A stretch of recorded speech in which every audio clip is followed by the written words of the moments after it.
That's all right. We will bear with you.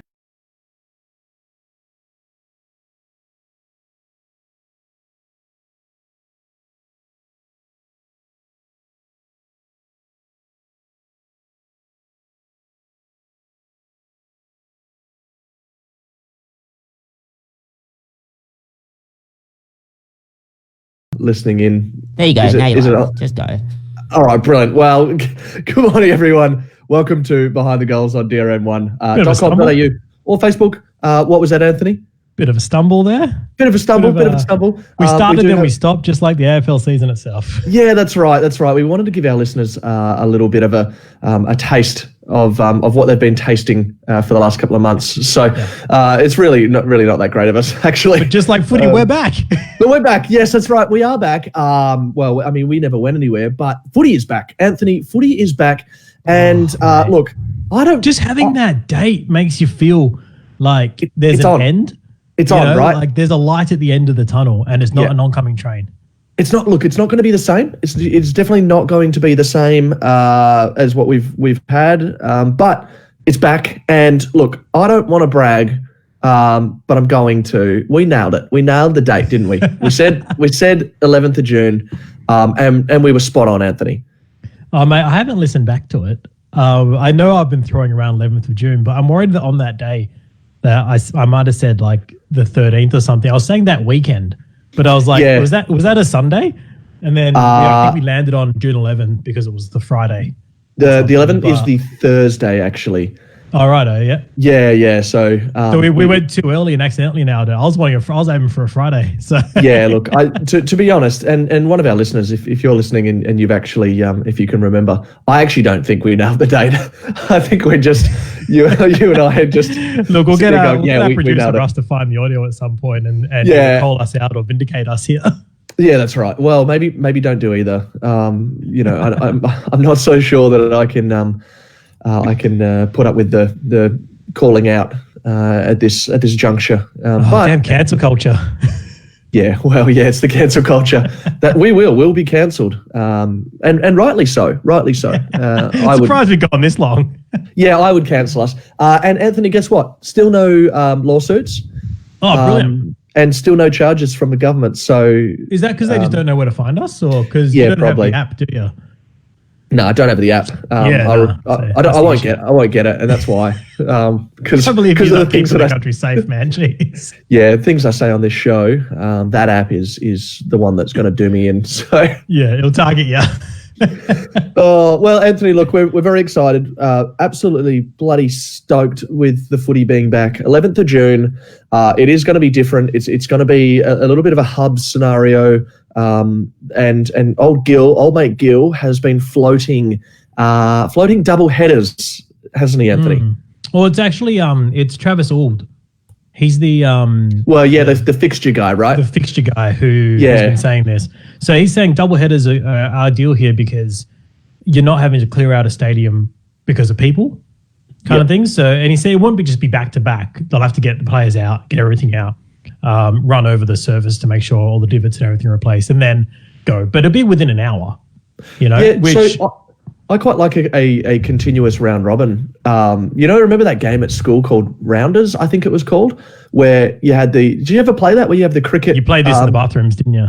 Yeah, in the bathrooms. No, you had stumps. You had wickets, like cricket stumps, and someone would throw a bloody soccer ball at you, and you would have to kick it, and you would have to run, and it just keep going. You wouldn't stop. There would be no overs. You just keep throwing. I'd like to see that with the AFL, with team after team after team playing one after the other. Perhaps even a bit of crossover. What do you reckon? What about you just keep playing until you lose? Ooh, good. Wait, lose what? Well, I say the quarter. Oh, the winning team stays on. Yeah, go quarters. And like if you're losing at the end of the quarter, you're out. The next team comes in and just see who can get a streak going. I like that.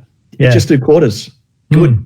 Very good. And then, I mean, obviously the teams that are losing. That already beats AFLX. Sorry, guys. That's how I'd watch that in a heartbeat. Yeah, and maybe we can get hot dogs. We're over hot dogs. Hot dogs. Stop calling, man. Don't encourage him. That's right. We are still trying to catch the beast, and hopefully you have some updates for us today. I'm not too. We have beast updates. Sure. We have. We do updates, man. We do. Brilliant. Well, so I look forward to hit that later on. Yeah, I look forward to hearing about those updates, but I do still want to talk about this doubleheader. So, crack on with what you were saying. Yeah, so Trevor Sold said that they'll be able. It's just good for the broadcasters, because the broadcasters are going to be setting up and also cost wise, security, all that kind of stuff. So it's easy just to get all the guys to one place for one day. And he's saying it'd be double headers, but I mean, where's the harm in doing 3 games at the MCG? You know what I mean? Yeah, I think as long as the surface is holding up, there's really no danger, is there? No, I mean, and then just like cost-wise and everything, we'll keep everything down. You've got all the players there. The hubs, though, it's really interesting that how it's going to work, because I had a quick look back to round 1, and it's not as efficient as we'd like, because a couple of teams in the Queensland hub have already played each other. Yeah. So Port and Gold Coast played each other, and I think 2 others in there, but the other ones are up front. I think Brisbane played Hawthorn, West Coast played Melbourne, Freo played Essendon.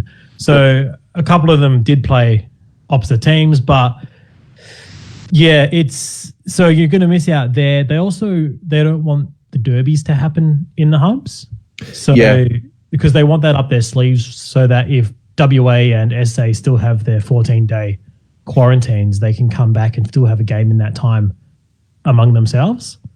And it's I just want to jump in there, because we do have I know we've missed his questions in the past, and so I don't want to miss them. Ben Connolly. Benny, Big Benny. Ben, mate. He's like the third. He's like the shadow writer of this show. He is the shadow writer. Input. He loves it. He gets around us. He's good for a bit of banter. Has he blasted us here, or is he on board? No, he hasn't. He's actually really reasonable. So, listeners of the show, if you don't know who Ben Connolly is, he's big Eagles fan, like always on West Coast. Huge Eagles fan, bloody good dude. Loves a bit of banter, and especially loves the 06 Eagles. No, he's a staunch Freo fan, and a lot. He does talk about the Eagles. He's a bit obsessed, but he's a fan of the show. He's always listening in, and he wants to get our thoughts on a Gold Coast derby to an empty stadium. And I think, and the reason why I raise that now is I think that's what you're just covering, is they don't want that to happen, do they? Yeah. Well, either way, it's probably going to be an empty stadium here, regardless. Or there still. Yeah. But yeah, from what I've heard, and this is from look, I'm not going to be that guy and throw my source under the bus, but don't do it. He's a really good bloke who's gotten a lot of calls right very recently on this, and he's the one that said that they're looking to save the derbies for when those teams are back at home, because if there is a 14-day isolation time, that's 2 weeks where the AFL would have to put their hands up and say no footy for those teams in those times. If you can get a week of a derby in there and then just a 7-day break, it works kind of like a mini bye week instead of being 2, or just a bye week in a sense between the next rounds, So that's how it looks like what it looks like they're aiming for. If it is a derby to an empty stadium at Gold Coast, I don't think it makes a difference whether it's empty here or empty there. No, it doesn't really matter. I'd be upset with it if the fans could go over there. Yeah. Because then it feels like we're missing out on seeing a derby live. Whereas if it's empty, it doesn't matter. It doesn't matter where it's being played if it's empty, Yeah. Well, it doesn't really matter to Freo anyway, because they're used to playing to half-empty stadiums. So, no, that's more of a Gold Coast thing. Freo does get I think they're about 6th in the league with their average attendances. Which is really, really good. Like, I mean, this is one thing that I always say about Freo fans. Like, the fact that they've stuck around for as long as they have for a team that has gotten close but, doesn't get there. Like, oh, mate, you got to give it to them. You had to say no cigar, right? That's the saying. You got to say it. Yeah, I know. But look, I mean, because as a West Coast supporter, I know that the waiting list is huge to get into there, and I was actually hoping that my fans would drop out because I was trying to get a membership. So every time we had a bad year, I was like, "Come on, guys, jump off the bandwagon now." Well, I think it just before the move to Optus Stadium, there was a 21-year wait on Eagles memberships. So because each in the Wings member, and I don't know how this works with other clubs, but each in the Wings member, when they're eligible for membership, they're eligible for 4 seats each person. And there was something like 10,000 people on the wait list. Well, I'd been a member in the Wings for 8 years because that's when I could finally afford my membership kind of thing. And so I was in the Wings from 8 years up until Optus opened. That's the only chance I had. And every year you had like a wait list number of... I was still sitting at like 1,600 before the stadium opened, and there was no guarantees I was getting a seat. And I think I've ranted about this before, and if I haven't, I should have. Optus Stadium being 60,000 seats. Look, I know they can extend it, and they can build on it, but it should have been 100,000 from the get-go, shouldn't it? Oh yeah, definitely. But then it's one of those things where that money was coming purely from WA. Like the AFL didn't chip any in there. Yeah, I think the federal government did give a little bit, but it was mostly a WA thing. Yeah, definitely. We got a little bit in the budget, national budget for it, but it's which they blew on. I think the bridge getting rebuilt. What is it called? The Mandurugura Bridge or something? Something like that. Yeah, but they started building it and then had to rebuild it, and oh god, it was awful. But that's just Perth things, right? Oh yeah, of course. Sorry, Mandurugara. There you go. Mandurugara Bridge. But if like just for AFL, because that's really the only thing we've got here at the moment that justifies 100,000. And it wouldn't on because we weren't filling Subiaco Oval every week. Even from a West Coast perspective. No, you're right. It wasn't being filled every week, and weather had a lot to do with it, and especially I think at Optus, weather plays a bigger part because there's less cover than there was at Subi. There's actually a fair bit of cover there, man. But I think one of the issues with Subi is that once it gets close to capacity, that would turn off a lot of people wanting to go because the seats that were left weren't great. No, they weren't. They were rubbish. There was like no point going because you could barely see anything.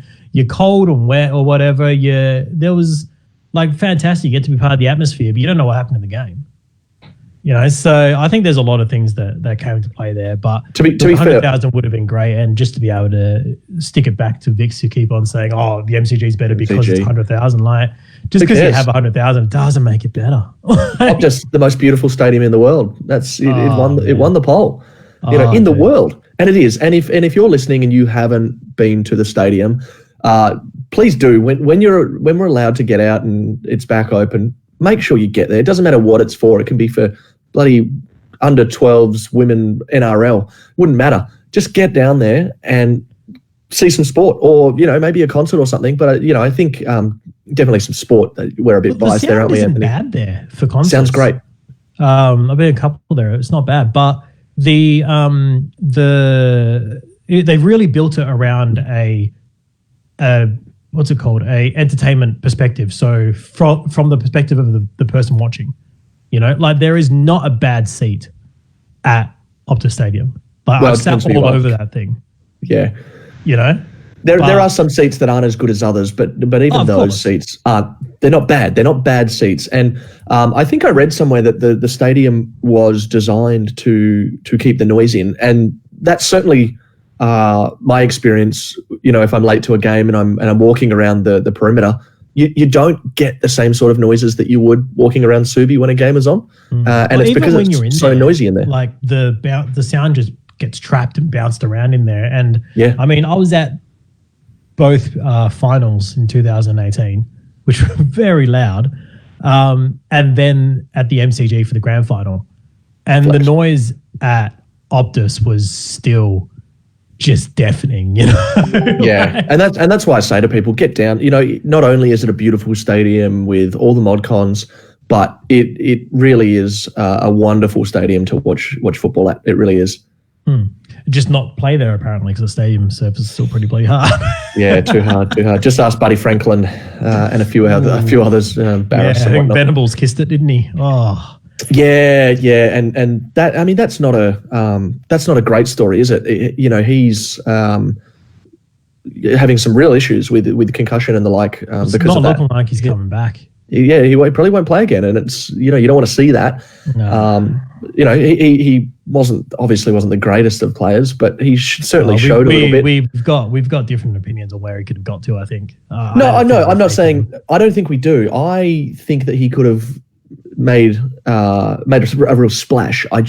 Where we differ is I don't think he was there yet, and he didn't really show it. But I know that he could. I think. Yeah. So it had a potential, but no. How do we go? Anyway, back to these hubs, and so all did say that that they're looking at back-ending home games in SA and WA if they can. Yeah, look, I just think they're giving us a bit of, because I actually screenshot an article I sent you and I forgot to. Sorry, so I'm just going to say it now.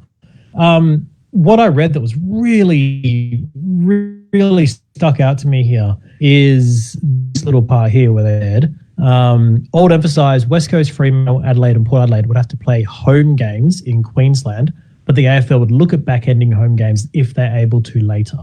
Yep. If the SA and WA teams are scheduled to play a home game against Brisbane or Gold Coast, it's likely they'll face the Lions at Metricon or the Suns at the Gabba. Now, I'm sorry, we should not be playing home games against a Brisbane team in Queensland. That shouldn't happen. You give Brisbane and Gold Coast all their home games now. Yep. And then later on in the year, you say you're going to play away games now.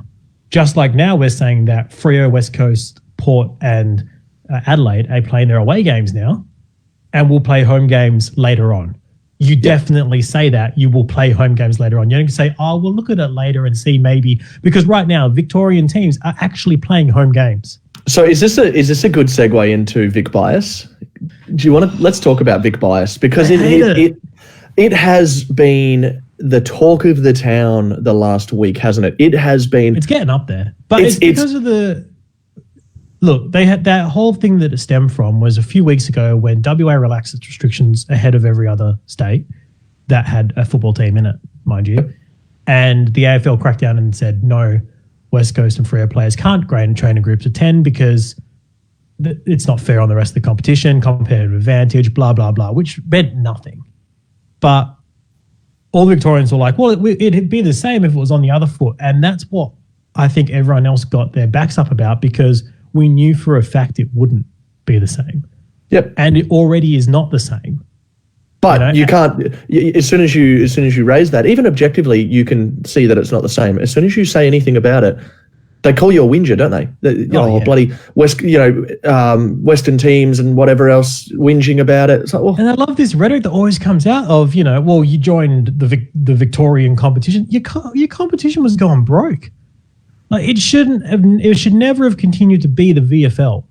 Well, there's a reason why it was opened up, and it is because it was going broke. It wasn't working. Well, every club that's joined has had to pay their membership fee about a year early. Yep.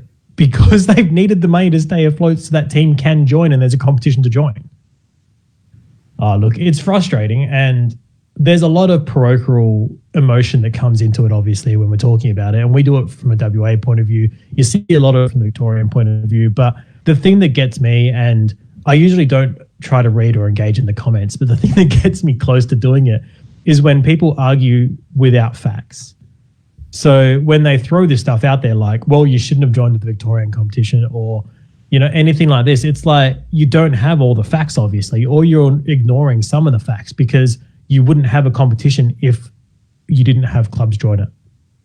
Like that's just an absolute fact.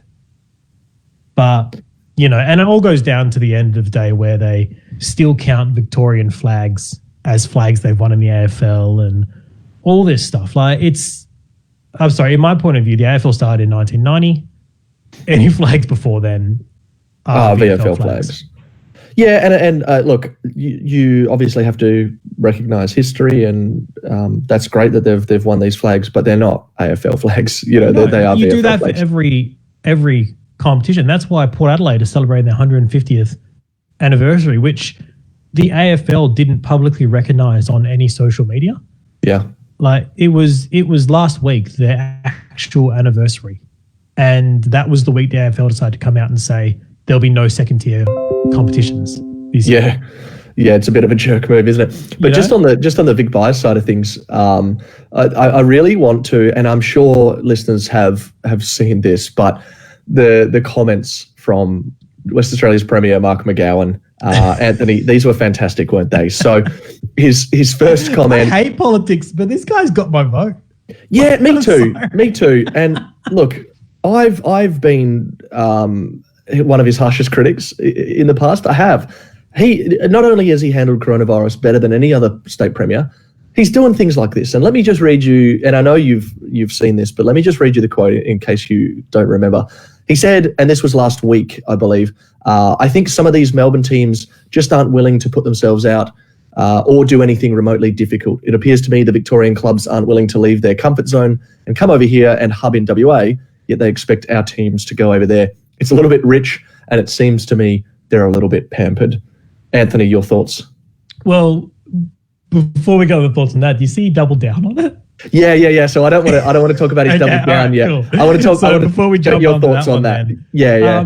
It's what's happening is, and one of the funniest ones is that Coops from, if everyone's not on it, the AFL trade news and results, rumors, results. He's blocked me.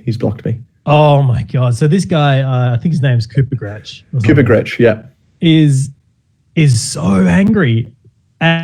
And you would be angry if you were a Saints fan. You haven't had much to be happy about in the last 60 years. But he's furious at everything Michael McGowan said. But the simple fact is, he's not saying that he wants all the teams to come here and hub. That's not at all what McGowan said. He said he offered for them to have a hub here, have a hub there. You know, like it wouldn't even have been a case of all the Victorian teams. Like I said, it could have been, instead of a Gold Coast hub, it would have been a WA hub.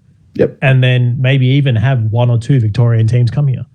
Like, the infrastructure's here. Well, you could break it up like the AFLW, right? The conference system. Yeah. Well, the other thing is, we're doing it right now. There's going to be a Gold Coast hub. That's essentially what he was saying, is he wanted that hub to be in WA. But Victoria hit it on the head and said no. Yeah. Now, they also hit their head and said no to any of their teams going up to Victoria to have an even spread. So this isn't just McGowan saying they said no about this. Like, if you... They said no about everything. Yeah, they're not meeting anyone halfway on anything. They're saying, no, we're staying here and the competition's in Victoria. Like, the smart thing was to do here for the AFL would be to have, if they're having a Gold Coast hub, go full with it. Just add a couple of teams. Yep, and maybe one or two Victorian teams. You'd have one other team. You don't need one other team. You'd have 9 teams in each hub.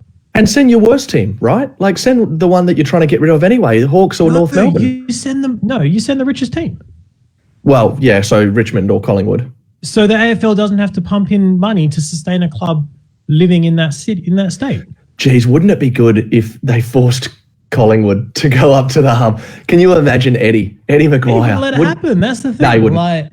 Well, because he's got Gil bent over his knee and he spanks him, doesn't he? Oh, he does. Man. Well, this is defamation. The other side of the hub. It can't be defamation if it's true. Is that who's actually in the hubs?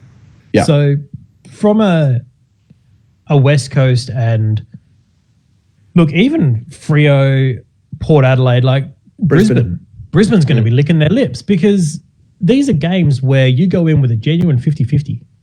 And if that's your team in there, you're going to feel confident about every team you're playing, unless you're Gold Coast in that Queensland hub. Yeah. Whereas in the Victorian hub, you're walking in there saying, "Oh, there's Collingwood, there's Richmond, there's there's Essendon."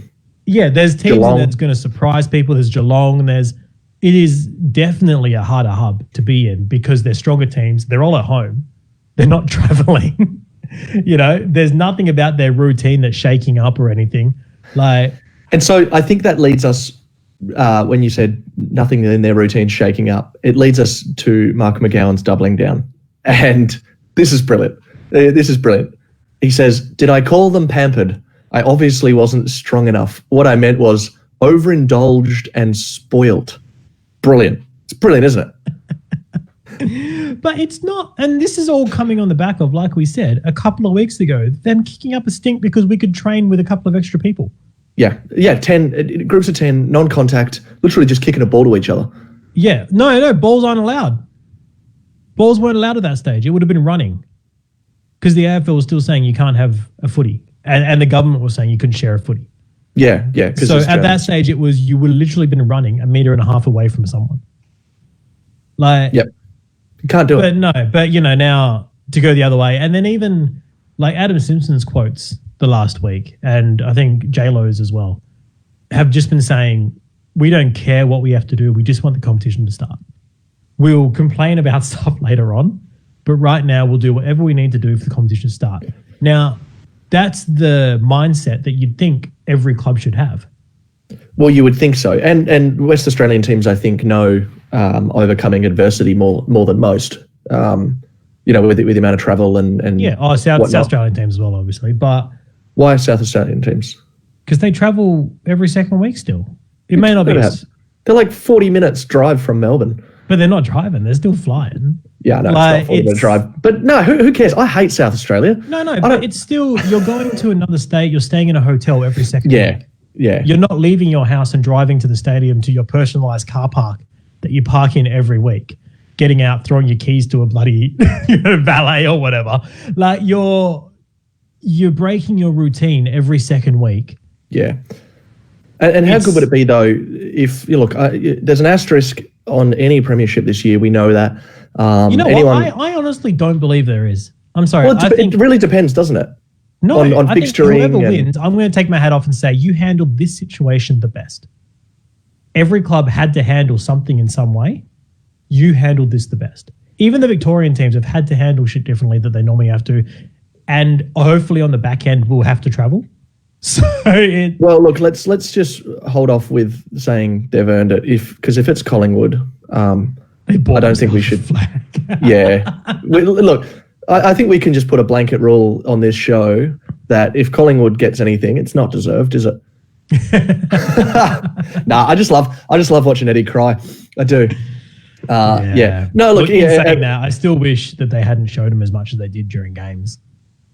Even just get off from a West Coast point of view, watching the 2018 replay, I don't want to keep seeing Eddie and Julie Bishop. No. I don't care. Who cares? I'm watching the footy. Let me watch the footy. Yeah, that's right. Yeah. That was in round one, they kept on cutting away to shots of fans celebrating watching at home. I don't care. Oh, no one cares. Yeah, I don't care about people at home. I'm at home. You're not coming to me. Doesn't matter. I just want to watch the footy. But Anthony, look, we are going to be able to watch the footy June 11th. We're going to have a couple of double headers, which is amazing. I love that. Same stadium and whatnot, one after the other. I just can't get enough of my footy. So it's exciting. We may or may not have called it. But yeah, look, there's still a lot to be sort of nutted out. What this has done, though, is it's made me go back and actually log into my fantasy teams again. Oh, I haven't done that. Man, I forgot how hard I bombed in some of the formats in that first round. I've got a lot of work to do, man. Oh, so you're not talking draft here. You're talking no, because I dominated our draft league. Yeah, I did too. Actually, I think I got the second highest score or something like that. Yeah. Hey. All right. Well, let's. Before I go to the next story that I want to talk about. I think that might affect my draft league next story. By the way. Thank you. Okay. Well, okay. Let's talk about the big news, which you hadn't heard. It's only pretty recent. It's only an hour ago. And then we'll talk about some fantasy because we haven't spoken much about fantasy. There's not much to talk about. That's right. But there is potentially something to talk about, and the hubs will throw in different things.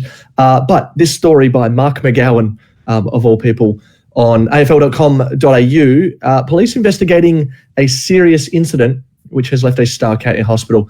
Jack Stephen in hospital overnight. It's believed he suffered a stab wound. A stab wound. That's new, isn't it? That's different. Are they still isolating over there? Or has he been given permission to go out and get stabbed? Because I think someone's breached social distancing by stabbing him, by the way. I think they're the end of so someone's keeping their social distance by putting a knife on the end of 1.5 meter ruler. Just stabbed him from afar. I think they eased restrictions on Friday. Or it might be Monday, but I think it was up to 10 people on Friday. And their pubs and whatnot were able to open from about 3 p.m. I think. So, but I mean, that is a funny thought, isn't it? Someone stabbing someone else with a stick, with a knife on the end of it. I mean, this is not a funny story at all. It's not a funny story at all, but it's odd, isn't it? I mean, there's more to come. We don't have all the details, but what was he doing? Well, look, obviously this is a player that we've got to tread a little carefully with because he's had mental health admissions. It's why he left St Kilda. It's why he played the way he did the year before he left St Kilda and the year he was trying to go. He's been suffering pretty bad the last 3 years now.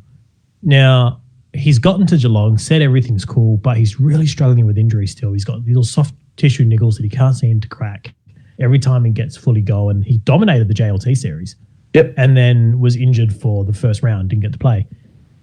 God, he's sitting on my fantasy bench here, and I'm hoping he's all right. I just hope they didn't stab him in the leg, I guess. Yeah, well, I mean, he's still in hospital. Well, as you would expect of a stab wound, it's not unusual to be still in hospital. It doesn't really say much about the severity of it, but you hope it's not overly serious. Of course, we do. Not we only do for hope fantasy, but he's okay, and from a personal perspective, you hope that he's in the headspace to be able to deal with what's happened well. Because even if you're completely on top of your game mentally, like getting stab's going to shake you. Yeah, that's right. You know? and we're really only sort of discussing this story because it is so unusual. But for listeners of the show, this is not something that we've really discussed. It's something that Anthony and I have discussed off air and essentially come to an agreement that we don't talk about the struggles that players or ex-players or coaches are going through. The more that you click on links, and I think we did discuss this, the more you click and the more you read about it, the worse it gets for them. You feed the cycle. You feed the cycle, and so we don't do that. And so we're only raising this because it's an odd one. It's very unusual. But also, he's going to affect your fantasy team right now. Right, and it fantasy is a big thing for us. We love it, absolutely love it.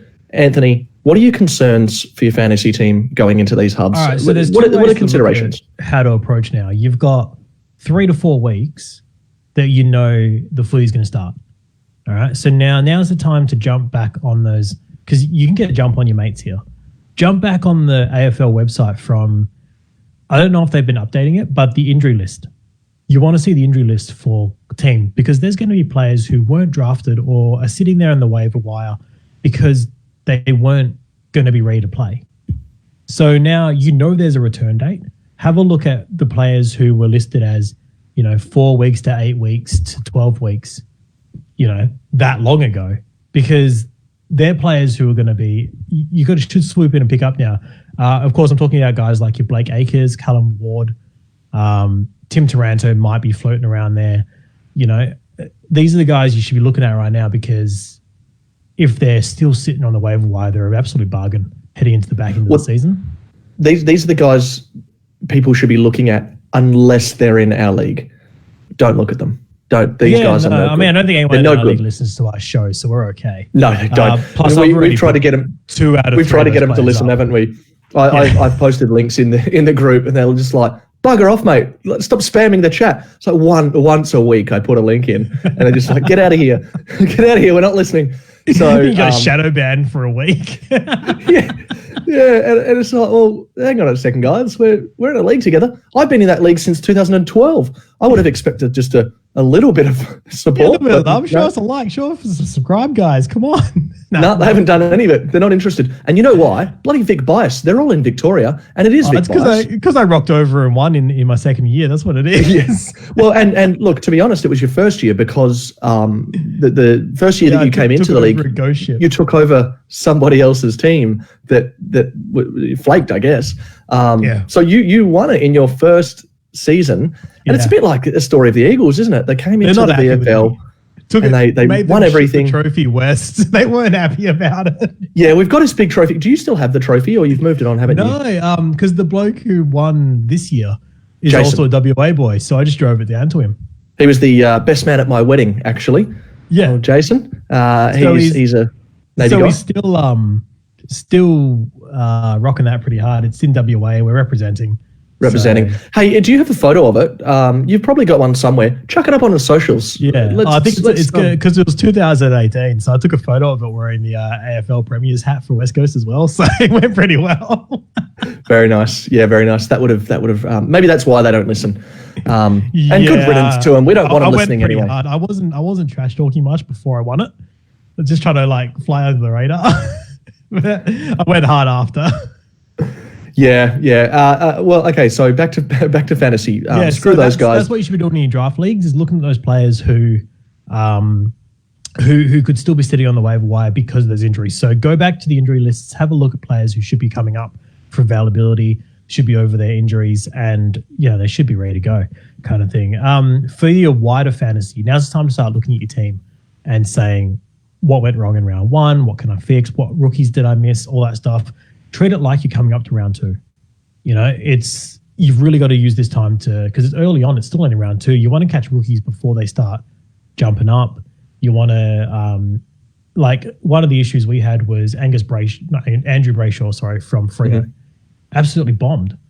Now, he didn't play terribly. He missed a couple of shots at goal that could have won the game for Freo from memory. But he's one of those players that everyone's thinking, do I jump off him before he starts losing cash if he's going to be doing this? But you've still got 2 more weeks until that happens. So, exactly, start thinking about it. But the problem with fantasies every week. The prices change.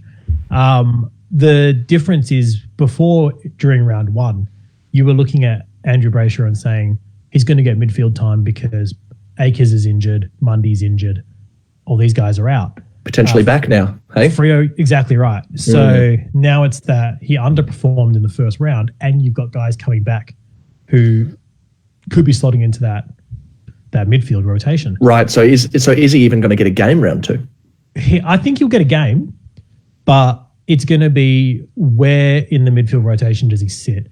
How much has guys like Caleb Sarong improved over the time off? Yeah, good young prospect. Step in and will he get a run? I think Frederick injured himself in the time off, but that's what I mean. There's players that didn't play in that round who could be coming in and could eat into his time a bit. So look, that's just an example of what you should be looking at in terms of your players there. Brodie Smith is one who just bombed in round one and I was all over him. But I'd be holding him if you got him. Stick to him. He's not as bad as that. We know that. And for some reason, he just wasn't getting his hands on the footy. He should be right. But hey, once again, this is what you said. He's going to be one of those players in a hub. It's going to be interesting to see how many players actually get taken to the hubs. Because do you take the entire squad? Or are you leaving behind guys you say you're a B-list rookie, you're probably not going to play anyway? What's the depth for the teams going to the squads? Are we going to see guys going there with, 26, two emergencies? So we know there's not going to be much rotation in their teams. There's stuff that we have to think about in that it might be a case that the hub teams might be safe players to pick from because we know they're not going to get dropped. So there's a couple of things we still don't know. We're still not thinking about fantasy-wise that as the weeks are gearing up and we're getting a better understanding of what's actually happening and how it's all shaping up, we're going to get a better understanding of that. I think tipping is going to be a nightmare. Yeah. I've stopped doing it. I haven't stopped doing it, but I'm just rubbish. Yeah. Look, I think you actually in our draft chat the other day said this season's a write-off fantasy-wise, and I wanted to go at you because I'm pretty sure I can win this year, and I don't want an asterisk next to that trophy either. So look, I'm gonna stop you right there, mate. I'm gonna let you finish Kanye West style, but this season's mine, mate. Brodie Grundy, ruck stocks, captain every week. It's gonna be hard to beat me. Just noting that. So just as a reminder, my first week I outscored everyone else in the league by 200 points. Yeah, beginner's luck, mate. So yeah, of course. Yeah, how'd Brodie Grundy do for you that week? 179 as captain. So he smashed it out of the park, and I still outscored your team by 200 points. Yeah, well, that's because Elliot Yeo got bloody 57, and Tom Lynch. What was I thinking? Captain didn't hit 100. Oh, that's look, okay, well done.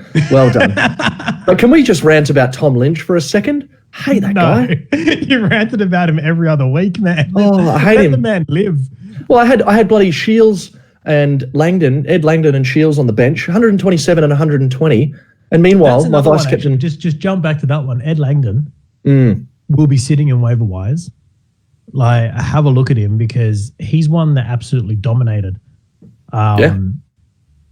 Just on that open wing at Perth, obviously, once he came back. But the Demons were looking to get the ball into his hands.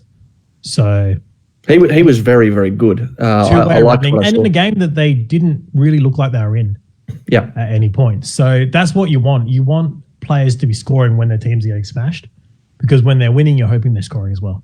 So, look, Demons aren't going to be as bad as I think a lot of people think they are going to be this year. And once again, hubs. They're stuck in a hub with some pretty strong teams. Yeah. Well, I mean, fantasy-wise, that it's not necessarily a bad thing. As we saw with Langdon in round one, the Demons were never in it, but he had a good game. He had a really good game. If he gets a lot of games, like you got to remember, Optus Stadium is the same size as MCG. Mm-hmm. So he's used to running those wings. He patrolled that wing pretty well in round one. So if Melbourne gets a lot of MCG games, which they should because that's their ground, yep, you can see him scoring well at the MCG. Absolutely. Hey, I'm just looking at the team. The fixture's not out yet, is it? No. Nah, I don't know. We only know that Collingwood and Richmond are going to kick it off because, of course, they are. Yeah. Okay. So they do have that on here, but they've just got Saturday the 30th at 10 p.m. for all of the games. So obviously that's just maybe a bit of a mock-up. Yeah. I think fixtures go live next week. Yeah, and I'm looking forward to that. It's going to be really interesting. All right, Anthony. But it's only 4 weeks of fixtures, I think. Yeah, I'm not too sure. Anthony, give us a hot tip on fantasy. Who's a player people should be looking at? I know you've said a few, but who are you looking at right now? Blake Acres. Yeah, I wanted him. I wanted to get on him. I think he's going to play well at Freo. Eligible as a forward. Yep. And the forward stocks are pretty slim this year. I think take a look at him because he looked like he slotted in really well. The Freo's giving him that wing. J-Lo said repeatedly that he wants him on the wing. Yep. The only He's part issue, of the plan. Even with the players Freo have coming back, then none of them are going to fit that wing mold. And they lost, as we said before, they've lost Hill and they've lost Langdon off those wings. They need wings right now. Brett Bewley is the other one at Freo. So they're the two to kind of watch. Bewley showed he did it the first week, but Akers might take a bit of that off him. But I think Akers is the one to watch. Yeah, and he always showed a little bit at the Saints anyway, didn't he? He was never a given bad player. The right role to play. He did, but they played him in the ruck. They played him across halfback. They played him across half forward. He was all over the show, poor guy. But no, if he can settle into a spot at Freo, he's going to do all right. Yeah, he will. All right. Well, look, it's exciting. I can't wait for it to. I've been while you've been talking. I haven't really been listening. I've just been looking at my team. Yeah, it's been pretty good. Okay, so there's another story that I've seen today. I think it was 2 days ago. You probably saw this one. Dustin Fletcher's son. You see that? No, you didn't see it. He has accepted a full scholarship to study and play football for the University of Cincinnati as a punter. Right. Yeah, so he was an AFL draft hopeful, obviously, but he quit footy last year. And took up punting with the Pro Kick Australia program under the tutelage of former AFL player turned NFL punter Nathan Chapman. So he's got a full scholarship there. He's looking really good. They're pretty excited about him. Only 20 years old, and obviously we know his dad is an absolute legend of the game. That's, I think, the second player now that Essendon's lost, because there was something about, I think, James Hurd's son, possibly. Okay, no, I don't know if I heard that. He was playing soccer in like the Netherlands or something like that. I don't know if it was his son or not, but it was one of their former players' sons, and they were going to pick him up as a Category B rookie for nothing because he was playing an international sport. And apparently during this isolation period, he's gone, actually, I want to go back to playing soccer. Well, there's a lot more money in it. There is a lot more money in it. If you can make it, yeah. Well, you don't even have to make it. You don't even have to make it. And even if you are a low-tier player in a top league, you're on thousands a week. You're on a lot more than you're on in AFL. Which apparently looks like it's going to become a lot less in AFL. Yeah, well, yeah, that's another story. But this young kid Fletcher, he 200 centimeters, and big boy to be a punter. Yeah, 200 centimeters. Wasting his height, eh? He's also not that. I mean, he's not that built. He does look like his dad. Neither was Fletcher, eh? Yeah. No, but that's right. But he showed. So he was in the NAB League as an overage player last year, and he was showing consistently over 60-meter kicks consistently. So he's a very good kick. And I think it's a really good move because when we first started this show, Pat McAfee was getting around the AFL and hopefully he gets back into it. yeah, we'll keep tweeting him and I'm sure everyone else will. And I think our leagues are starting up before theirs are, so they'll get into it. But I'm really liking this crossover and seeing a lot more interest from the States. I think it's great. Hey, just throwing it out there, and this is something that did come into my head just a little bit. So we got the AFL starting up again, which is great. How difficult would it be just to throw 2 weeks to the AFL women's competition to say finish your comp? That would be good, wouldn't it? I don't know. I just feel like there's a couple of teams in there that there were 3 teams there who were like, you had Freo, who was undefeated in their conference. You had North Melbourne and you had Melbourne, who were just dominating the comp. Like, either one of those teams were about to win a flag and were looking good. So just would have been great to see them finish off the competition. But like, why did one get cancelled and not kind of shifted to saying you can finish this when we get started again? You know what I mean? I don't know. Yeah. A bit frustrating. That's all. Yeah, it is frustrating, and we would have liked to have seen it, but it's not to be. But I'm sure they'll come back bigger and better next season. One of the things that I haven't really seen, I haven't done too much reading about, GWS in Sydney. What's the plan for them? Where are they going? They're going to go to the Victorian hub. They're going to fly in and out. They are. Yeah. Okay. Interesting. Yeah. Interesting. So they're going to fly in and out, which just makes no sense. Like, they should just pop up to the Gold Coast hub. Really? Well, what's the drive there? WA and SA clubs are staying in luxury golf resorts. So, I mean, I don't know what I would like. All right, now, Anthony, we're getting to the end of the show. I've held off asking. I really want to know. You've been running with this. You gave us a few hints last week. What's happening with the Beast? Give us an update because you've been tight-lipped. What is happening? All right, so I set a couple more Beast traps. You said yeah. Yeah. Thought we'd put out a bit more bait. Really get there, and we did get something in the trap. This is Mark Committee, the Beast of Triple M Footy. It seems #CatchTheBeast, has finally caught the Beast. So tune in next week to Behind the Goals to hear me and the boys go at it. How great is that? Amazing. That is incredible. That's incredible. You got him to do that. We got the Beast. Hey. Do you reckon we can play it again? Do you reckon we play it again? Yeah, let's play it again. This is Mark Committee, the Beast of Triple M Footy. How's that? It seems #CatchTheBeast, has finally caught the Beast. So tune in next week to Behind the Goals to hear me and the boys go at it. Mate, I want to snip him saying behind the goals, and I want that to my ringtone, my message tone. Yeah. No, I've got to use all of that. We are going to do a bit of an intro to this show eventually. We're going to use some of that. That's great. That's brilliant. Or whatever, because he'll be on the show next week, so I won't be live, but it'll be. He's a busy guy. He's got a lot on it. Look, for all the, I'm just going to put it out here, for all the joking around about Catch the Beast and Beast sightings that we've been doing over the last few weeks, I emailed him a couple of weeks ago, and I think I said on the show that I emailed him, he didn't reply. Yep. And it's true, he didn't up until that point, but it was about a week later he found the email in his junk email and then replied, and he's just the absolute nicest bloke, and he's willing to give us his time. And it's I'm really looking forward to it. But it seems like an absolute legend. And so, what did he think about me calling him Dennis's brother? Yeah, he had a laugh about it. He said the ages don't really match up, but apparently Dennis very much enjoyed hearing that. So yeah, he would have done too.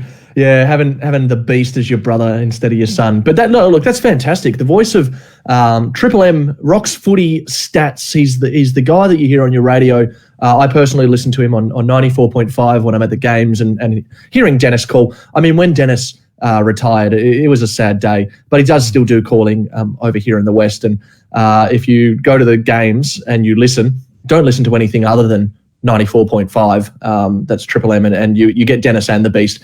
Anthony, that's a fantastic result. We have caught the Beast, Mark Cometti, aka the Mark Silver, aka hashtag Outback Silverback, the Beast, hashtag the Beast. That is absolutely we'll brilliant. Get into it next week. We'll absolutely go through asking him about his wrestling background, all that kind of stuff. But I'd love to know where he got the Mark Silver from, or Outback Silverback. Mate, we'll get into it, but I think obviously we're going to have a lot of footy talk about next week, so we'll definitely ask him about what's happening at the footy, because he'd know more than us, obviously. Yeah, he's involved. He works in it. Obviously, Dennis is his dad, and he's a footy great who probably has more knowledge than anyone in the world. Who knows, perhaps. But look, I think this is. I'm actually bloody stoked about this. This is fantastic. It's our first major get from a couple of weeks ago. Us talking about Operation Hot Dogs. What were we thinking? What were we thinking when we were aiming too low? How's the problem? When we could have got the Beast. We're looking at a bloke who didn't even play AFL. We're only getting him because we mistook him for bloody Frizy. So Ryan Frizy, what's his name? Ryan someone or other. Fitzy. Yeah, Fitzy. Did they call him Frizy? I don't know. I don't think so. I think that's it. I think that's why I got him mixed up, because I think they used to call him Frizy. Maybe they did, maybe they didn't. I don't know. I'm going to have to look into that one. They need to do a show together now. Hot dogs and fries would be amazing. But Anthony, so we're gonna sit down with the Beast later on this week, I imagine. For our listeners, if they've got any questions, guys, you want anything you want to know about Mark Cometti, we'll try to pass it on. You know, we'll ask him. He has listened to a couple of the shows now, so he knows what he's getting into. So this is a good sign. What have I said? What have I said? It's a worry, isn't it? I don't listen back to these shows because I don't want to hear myself talking about dumb stuff.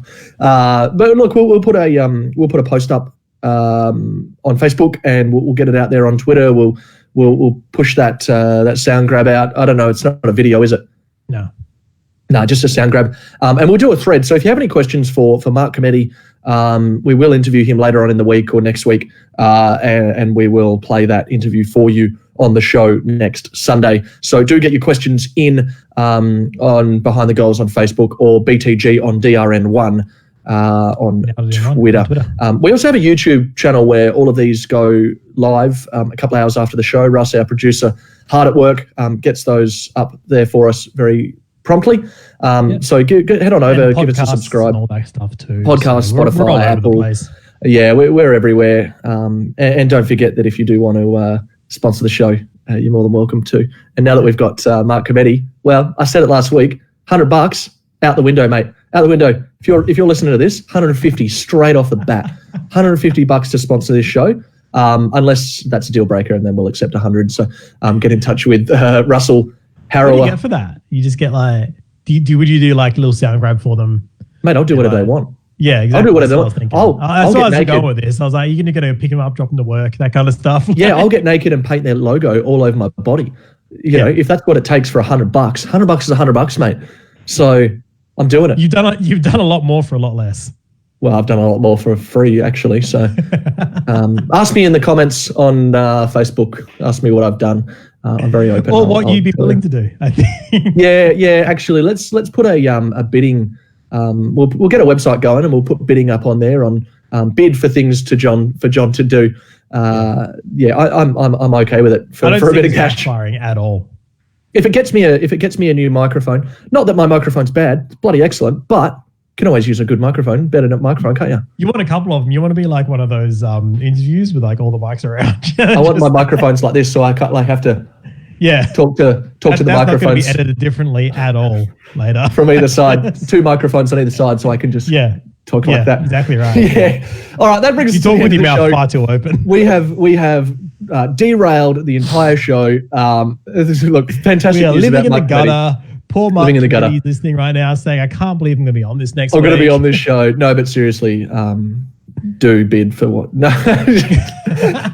All right, Anthony, once again, thanks for joining me here on this show on a Sunday morning. Mate, always a pleasure. And every week, man, we have to say it. Hot dog, stop calling, man, please. Stop calling. Stop calling.